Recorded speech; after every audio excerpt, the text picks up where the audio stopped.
Gujarati civil hospital જ્યારે આ Shantaba Gajera general ટ્રસ્ટને સોંપવામાં આવી ત્યારે 33 વર્ષના ગુજરાત સરકાર સાથે એમઓયુ થયેલા છે।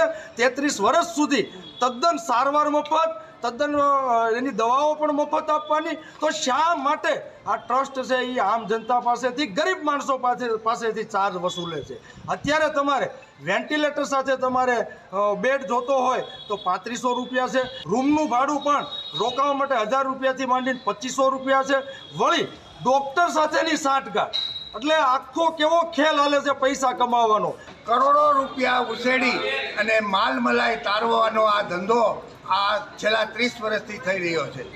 છેલ્લા 10 વર્ષથી આ હોસ્પિટલના ઉપર એક ભ્રષ્ટાચારીઓનો ડોળો ફરી રહ્યો હતો અને એ ડોળો કામયાબીઓ અમરેલી જિલ્લાનું આરોગ્ય તંત્ર ખરેખર વેચી નાખ્યું છે।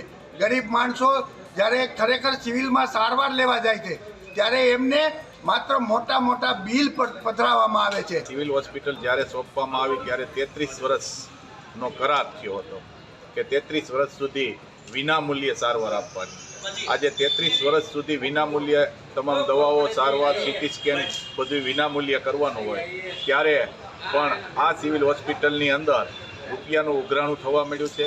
અહીંયા બહુ માથાકૂટને લીધે કોઈ દર્દીને 3 દિવસ ઉપર સિવિલ હોસ્પિટલમાં સારવાર માટે રાખતા નથી, ત્રીજે દિવસે રજા આપી દે છે। અહીંથી ગરીબ લોકો જે છે તે લલુભાઈ શેઠ હોસ્પિટલ સાવરકુંડલા તરફ વળી રહ્યા છે।